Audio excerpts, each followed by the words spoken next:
Muito feliz numa semana que vai ser cheia de eventos aqui no Senado, cheia de acontecimentos. A gente está terminando o mês da mulher, a gente vai ter amanhã uma audiência pública sobre os 30 anos da Constituição com 4 especialistas.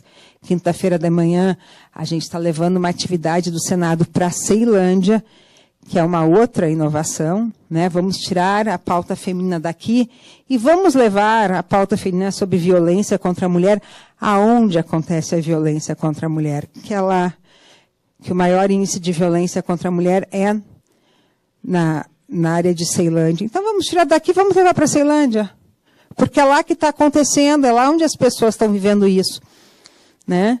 E aí, na quinta-feira à tarde, a gente vai receber aqui a Rachel Maia, que é a CEO da Pandora, talvez a única CEO mulher e negra do Brasil, né, que vem nos visitar na quinta-feira à tarde. Então, é uma semana cheia de acontecimentos, de possibilidade de aprendizagem, e eu convido vocês a todos, e termino assim minha fala agradecendo muito a Rossana, que eu conheci ontem, em 1998, quando eu cheguei a Brasília. Eu cheguei a Brasília já para assumir no Senado, já contratada pelo CEUB. A Rossana já era professora do CEUB. Por incrível que pareça, nós éramos muito parecidas com nós somos hoje. Nós não envelhecemos quase nada nesses 20 anos. Né? E são exatos 20 anos. Eu tenho 20 anos de Senado, 20 anos que cheguei a Brasília, 20 anos que comecei no CEUB. E nós nos conhecemos há 20 anos atrás. Né? E é muito bom saber também que nesses 20 anos a gente conseguiu crescer na carreira, produzir, aprender, né, e desenvolver talvez um grupo lá também, que olhando para trás, o nosso grupo docente, acho que também grande parte de nós fomos bem-sucedidos. Também éramos jovens, querendo aprender e querendo fazer, né, e acho que, em boa medida, estamos cumprindo essa missão. Gente, bom dia, boa semana. Espero ver todos esses rostinhos várias vezes essa semana, né? A Rachel Maia vai ser aqui. Acho que vai estar bem concorrido. Sugiro que quem queira chegue cedo. Tá bom? Muito obrigada e bom trabalho para a gente.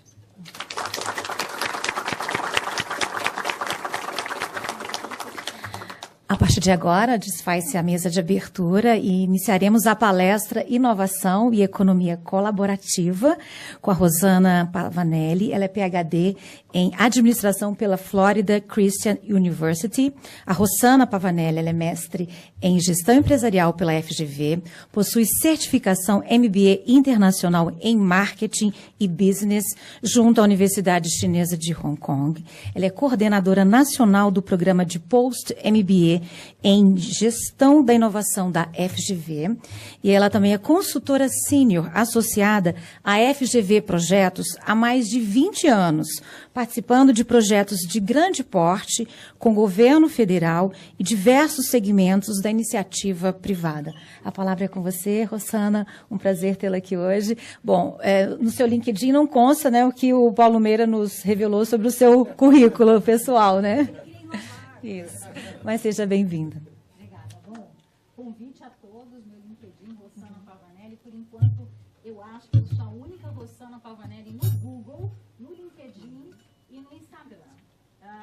Disseram que Facebook é coisa das outras gerações, né, as nossas.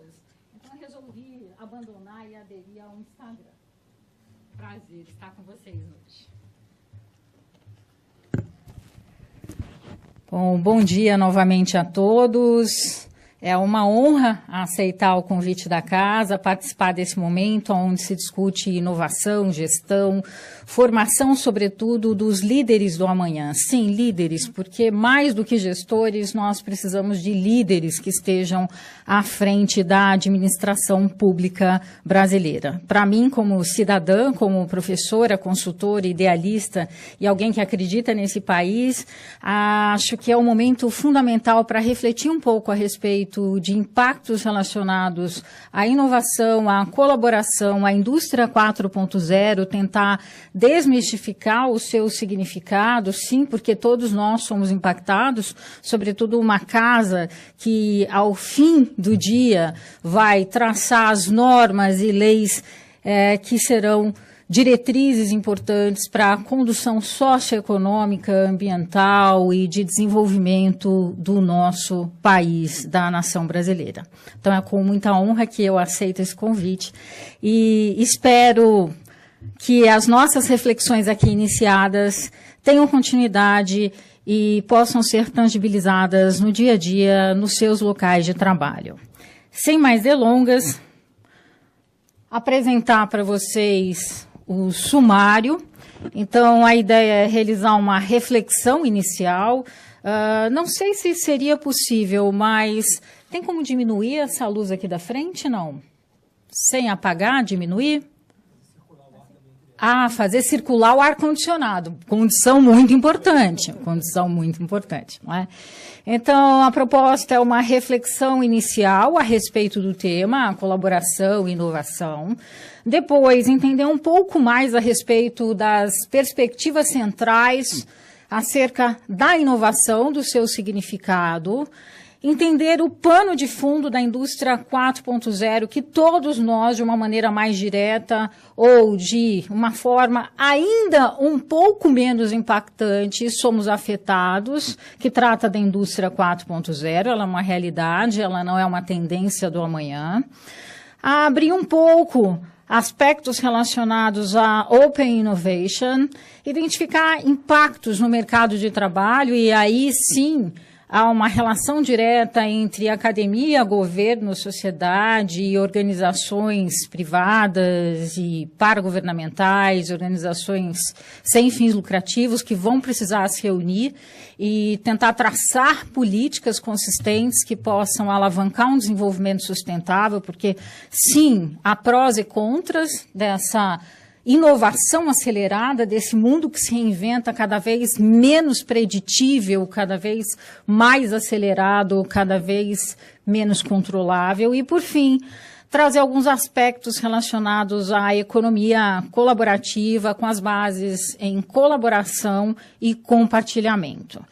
Então, como reflexão inicial, quando se fala em inovação, muito se pensa no inédito, no reinventar a lâmpada. Na verdade, inovação vai muito além disso. Inovar é fazer diferente o que todo mundo faz, mas obter resultados melhores com isso. Então, a inovação, ela está no dia a dia, está naquilo que a gente faz, como a Ilana colocou com muita propriedade, que nos diferencia de uma determinada situação e nos faz conseguir ter resultados mais eficazes, mais efetivos. Schumpeter talvez seja o primeiro estudioso a trabalhar de uma forma mais bem organizada o conceito de inovação. E para o Schumpeter, a gente está falando da década de 30, nada novo. Inovação teria duas vertentes principais. Essas vertentes são mantidas até hoje. A inovação radical, que sim trata do inedentismo, e a inovação incremental, que é aquela que você melhora procedimentos, você melhora atividades e faz com que o conjunto dessas pequenas melhorias, eles acabem trazendo maior eficiência, melhores resultados, uma maior efetividade quando a gente fala, sobretudo de governo, em relação ao atingimento do objetivo maior, que é dar a contribuição devida à sociedade, ao país. E inovação nada significa se não tiver bases muito bem definidas. E o que isso significa em outras palavras? Ter objetivos claros que tragam resultados. Infelizmente no Brasil, e aqui eu falo como brasileira e com muita vergonha disso, eu tenho que confessar e peço licença para desde já falar de uma maneira muito franca, direta e aberta, uma licença poética que acredito que a Ilana já tenha me dado ao ter me convidado, porque também me conhece aí ao longo desses 20 anos, não é? Mas, infelizmente, o Brasil gasta muito pouco em inovação. E o pouco que é investido nessa área traz ainda menos resultados. Porque se pensa que inovação seja apenas um processo ou um modismo, e não se foca em objetivos concretos, métricas atreladas como meta, indicadores, que possam mensurar o impacto real daquilo que vem da inovação. Então, inovação por si só não adianta de nada. Inovação precisa, antes de mais nada, ter um objetivo claramente definido e um resultado mensurável. Trazer um benefício, seja esse benefício econômico, tecnológico, social, estruturante, em qualquer que seja o campo, mas precisa apresentar resultado. E os alemães, como Schumpeter, né, eles acreditam que inovação sem trazer impacto econômico, porque no final, se você trabalha sustentabilidade, infraestrutura, saúde e educação, você vai sim gerar impacto econômico, sobretudo nos países que são regidos por modelos capitalistas, como é o Brasil e hoje a grande maioria dos países mundo afora. O parêntese aqui é da China, mas cá entre nós, não é? Talvez a China seja o exemplo de um país com economia planificada, mas o mais capitalista de todos os países, então é um modelo anômalo ao se tratar de economia. Né? Então, em países que operam com economia de mercado, se você não tem impacto econômico advindo de uma ação de inovação, tem alguma coisa errada. Inovação tem que trazer, sim, benefício. Perspectivas centrais. Quando a gente fala em inovação, inovação pode estar atrelada a modelos de negócio, e aqui eu já vou falar um pouco da colaboração, modelos como o Uber, que revolucionaram toda a forma com que se trabalha mercados. Então, são modelos com estruturas operacionais extremamente leves, que entram em mercados tradicionais até então explorados, com propostas inéditas, e se aproveitando de um excedente de material e de tecnologia. Se vocês pensarem, o Uber, ele não é uma atividade inédita, porque serviço de transporte já existia há anos. Serviço de transporte pago também. E mais, transporte executivo, com os carros pretos, que inclusive foi a ideia original do próprio Uber. Agora, você trabalhar capacidades ociosas, e aí desde o veículo ou o motorista que estão naquele momento buscando uma complementação de renda ou buscando uma forma alternativa de trabalho, e essa será cada vez mais uma realidade daqui para frente, e capacidades ociosas também de devices, de tecnologia, porque hoje todos nós temos no bolso um computador muito mais evoluído do que o computador que levou o primeiro homem, o primeiro astronauta à Lua.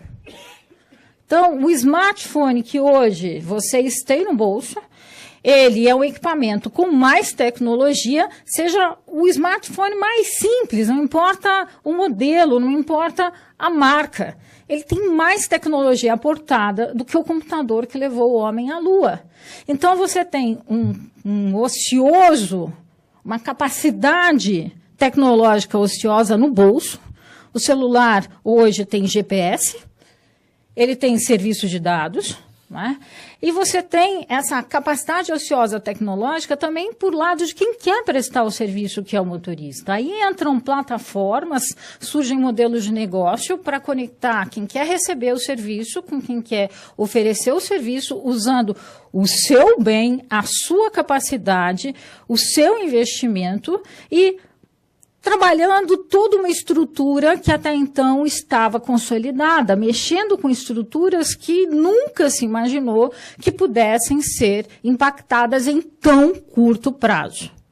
Então, surgem novos modelos de negócio que acabam impactando em modelos tradicionais já instalados. Então, a inovação, o primeiro aspecto, ele trata da inovação em modelos de negócio.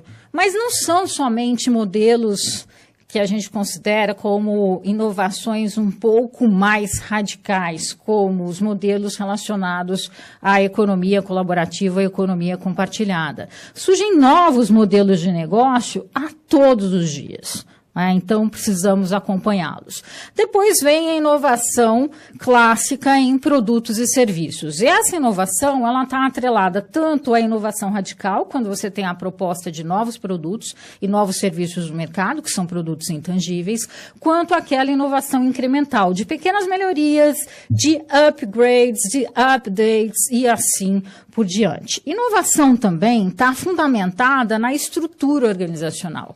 As estruturas organizacionais hoje, elas são cada vez mais matriciais e menos funcionais. E isso tem uma razão óbvia, é para um melhor aproveitamento da capacidade operacional instalada.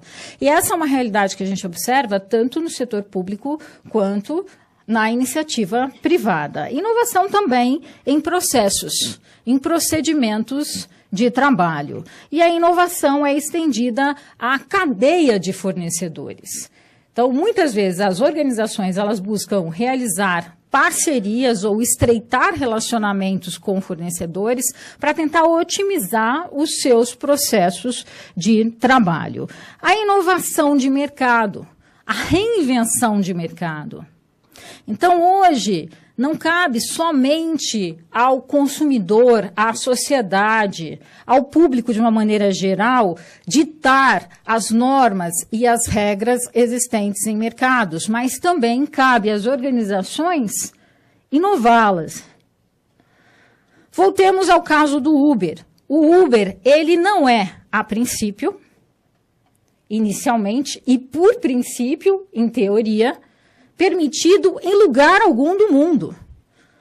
Então, se os idealizadores desse novo modelo de negócios, que tem um processo inovador, que tem toda uma estrutura organizacional redesenhada, com agentes conectados, utilizando uma capacidade operacional ociosa de terceiros, entrando com custos operacionais extremamente baixos, impactando em cadeias até então estabelecidas. Se fossem esperar haver uma legislação que possibilitasse a entrada desse novo modelo, jamais teriam iniciado sua operação. Falando em outras palavras, até hoje o Uber não é regulamentado em grande parte dos países onde opera. Imaginem fazer uma análise jurídico-legal em relação à entrada nesses mercados. A resposta seria: não entrem. Então, hoje, a inovação também está possibilitando a mudança das regras existentes em mercados já estabelecidos. E, por fim, a inovação causa impacto econômico, social, ambiental e, obviamente, depende de plataformas tecnológicas para que possa operar. E tecnologia não é somente a relação com tecnologia da informação e comunicação, aquilo que a gente chama de IT ou TI. Tecnologia vai muito mais além, né? A tecnologia de fritar hambúrguer. O McDonald's desenvolveu uma tecnologia, um sistema, processos para operacionalizar e tentar ganhar escala ao fritar hambúrgueres. Então, quando a gente fala tecnologia, é tecnologia no seu sentido mais amplo. A indústria brasileira, ela reconhece que o papel da inovação é extremamente relevante. Uma pesquisa publicada pela Confederação Nacional da Indústria, que eu tenho a honra de ter como cliente ao longo dos últimos 15 anos, via a Fundação Getúlio Vargas e projetos de consultoria metodológica pontualmente atendidos, ela fez uma pesquisa em 2016 que quase 60% dos industriais, os donos das indústrias, declararam que inovação seria um pilar fundamental à sobrevivência e ao desenvolvimento das indústrias brasileiras. Porém, menos da metade das indústrias brasileiras hoje investem em inovação. E, novamente, aquelas que investem como meio e poucas delas, entre este universo mínimo de investimento em inovação, acabam tendo resultados com impacto mensuráveis, com impactos que possam ser medidos em termos de resultados econômicos. Quando a gente fala do setor público, sim, o setor público precisa de inovação. O setor público precisa rever a sua própria significância perante a sociedade, uma sociedade que está cada vez mais dinâmica e cada vez mais consciente dos seus direitos, e a tendência é que participe cada vez mais do processo de tomada de decisão. Então, a revisão dos papéis e da significância do setor público, da atuação da gestão pública. A revisão dos modelos de atuação do setor público. Em 2010, eu tive a honra de participar de um projeto de modernização do judiciário com a Fundação Getúlio Vargas. Eu fui uma das técnicas responsáveis, onde se estudou novas formas de gestão para o poder judiciário. Obviamente que a questão da revisão legislativa, da reforma legislativa, ficou à margem. Esse é um outro tema, uma outra temática. Então, quando a gente tem transparência, quando nós temos indicadores de desempenho, indicadores de performance, canais abertos com a sociedade, tudo isso implica numa mudança do modelo de gestão de órgãos públicos. A revisão de estruturas organizacionais. O setor público também tem optado pelo desenvolvimento de projetos interdisciplinares, onde você tem estruturas mais matriciais, um melhor aproveitamento da capacidade operacional instalada e, sobretudo, das competências, dos talentos, para tentar reunir um time que possa se complementar e apresentar melhores resultados. A revisão de processos organizacionais, que muitas vezes são pautados em ações de desburocratização, que vem sendo uma bandeira defendida há 25 anos, e que tem ganhado força ao longo dos últimos 5 anos. Então, desburocratização hoje é uma das grandes diretrizes de governo e que vem sendo pautada de maneira persistente. E desburocratizar significa rever processos por meio de, muitas vezes, consolidações ou revisões administrativas ou normativas.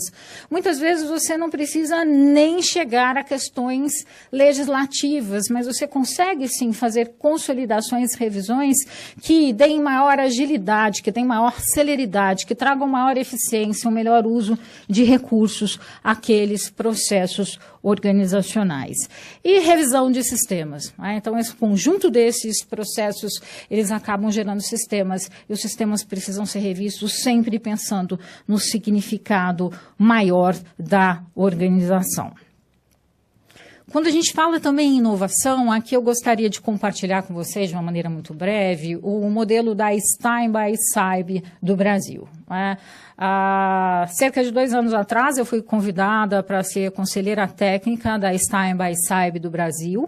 A Stein by é, na Alemanha, uma fundação com moldes muito parecidos aos da Fundação Getúlio Vargas, e hoje é uma das 3 maiores transferidoras de tecnologia do mundo, estando ao lado do MIT. Então, como conselheira técnica da Stein by Saib do Brasil, eu gostaria de apresentar rapidamente o modelo onde se pauta inovação. O primeiro passo é definir de uma maneira muito clara os objetivos e metas a serem alcançados. Então, objetivos palpáveis, com impactos e metas bastante assertivos. O segundo passo trata da análise de situação para inovação no negócio, na área, na unidade operacional. Então, que recursos, de uma maneira bastante realista, podemos contar? Que metodologias podem ser empregadas? Quais são as restrições a serem consideradas? E aí, sim, estabelecer um framework para a inovação do modelo de negócio. E esse framework, ele deve ser fundamentado na realização de benchmarking com diversas organizações, porque o benchmarking, ele não pode ser feito apenas com pares, ou seja, buscar casas que tenham o mesmo nível hierárquico de um Senado federal em outros países para identificar melhores práticas lá operacionalizadas que tenham dado resultado e espelhá-las aqui no Senado brasileiro, no Senado federal. O benchmarking, ele tem que ser transversal e multifuncional. É aprender a extrair boas práticas, inclusive do setor público. É tentar identificar elos em processos específicos ou cadeias que possam nos fazer ser melhor naquilo que nós operamos. Então, essa é a ideia. Então, o modelo de gestão apoiado em inovação e transferência de tecnologia. Quando se fala em inovação no Brasil, nós encontramos alguns entraves que são muito clássicos e muitos deles culturais relacionados a essa resistência do brasileiro, e quando eu digo brasileiro, eu me refiro especificamente aos gestores à frente dessas organizações de médio, grande e pequeno porte, pequeno, médio e grande porte, seja na esfera pública ou privada. Então, recentemente eu dei uma entrevista para a HSM Management, e essa foi uma pesquisa feita exclusivamente para esse periódico. Então, o primeiro fator é um fator que ele tem um lastro cultural. É a aversão ao risco. O brasileiro, de uma maneira geral, ele é muito preocupado com perda. E quando a gente trabalha em inovação, é preciso sempre ter em mente que dificilmente você vai conseguir acertar em uma única tacada, que vai ser um outro fator desse estudo a ser apresentado. Então, a aversão ao risco, por exemplo, começa no pequeno empresário, que ele diz assim: eu tenho uma ideia brilhante, mas para eu transformar essa minha ideia brilhante numa realidade, eu corro o risco de perder minha casa, então eu acho que eu não vou executá-la. Desculpem, mas quando eu ouço algo parecido a isso, eu tenho vontade de colocar uma corda em volta do pescoço com blocos de concreto e me atirar no Lago Paranoá. E por que desse meu ímpeto, dessa minha reação exacerbada, para dizer o mínimo? Que simples. Então, você quer inovar, você quer ser o próximo Mark Zuckerberg do Facebook e você não quer pagar nenhum preço por isso? Como é possível eliminar riscos? Então, se você quer empreender, você vai ter que aprender a lidar com riscos, a gerenciar riscos, a tomar decisões, a realizar trade-offs, a estar disposto a abrir mão de alguma coisa em detrimento de algo que você acredite ser mais vantajoso em curto, médio e longo prazo. O risco e a incerteza são inerentes a todo o processo de tomada de decisão. Então, por uma questão cultural, o brasileiro, e aqui eu citei um exemplo de um microempresário, obviamente, de MPS, mas isso se estende às grandes corporações. Eu costumo brincar que tem um fenômeno chamado de abrasileiração. É isso mesmo, não é abrasileiramento, não, é abrasileiração, entre aspas. Óbvio que não existe essa palavra, né? Eu brinco que muitos gestores de grandes multinacionais, quando eles estão há mais de um ano no Brasil, eles ficam abrasileirados. Parece que tem medo de investir em inovação. Tudo bem que o nosso cenário é diverso, o nosso cenário econômico, político, social, nós temos diversos países dentro de uma única nação, mas mesmo assim é preciso vencer essa cultura da aversão ao risco. O segundo fator é a expectativa de um único tiro de sucesso. Quando a gente trabalha com inovação, é preciso se trabalhar com um portfólio de inovação. Porque dificilmente uma única tacada te trará aquele resultado esperado. E isso traz uma frustração, porque aí você tem um projeto de inovação que, quando ele é mal sucedido, o que se faz em geral? Vamos acabar com a área de inovação, vamos acabar com a área de pesquisa, desenvolvimento e inovação, ou, no mínimo, vamos reduzir os investimentos, porque o pessoal está trabalhando de uma maneira inadequada. É preciso ter um plano, e aí nós chegamos ao terceiro fator. É preciso investir em inovação de forma sistematizada. Inovação não pode ser uma área isolada de uma organização, nem na iniciativa privada, tampouco em organizações públicas. Inovação tem que ser uma ação integrada, sistêmica, onde haja colaboração de diversas áreas. ela precisa ser construída a diversas mãos, considerando participação externa ou não. E aí nós vamos aprofundar esse item específico com o conceito de Open Innovation. Então, um pano de fundo importante para se ter uma reflexão acerca de colaboração, impactos da indústria 4.0. Para a gente entender o impacto da indústria 4.0, é preciso fazer uma rápida retrospectiva acerca das 4 grandes revoluções industriais. Sim, porque, segundo o fórum realizado há cerca de 4 anos em Davos, nós já estamos na 4ª Revolução Industrial. Então, a primeira Revolução Industrial, ela começa no final do século XVIII, com a indústria a vapor. Então, a indústria a vapor, ela possibilitou ganhos em escala, uma nova industrialização de uma maneira mais bem sistematizada, diminuiu a distância entre os continentes, sim, só lembrando aqui, fazendo uma piada, não é?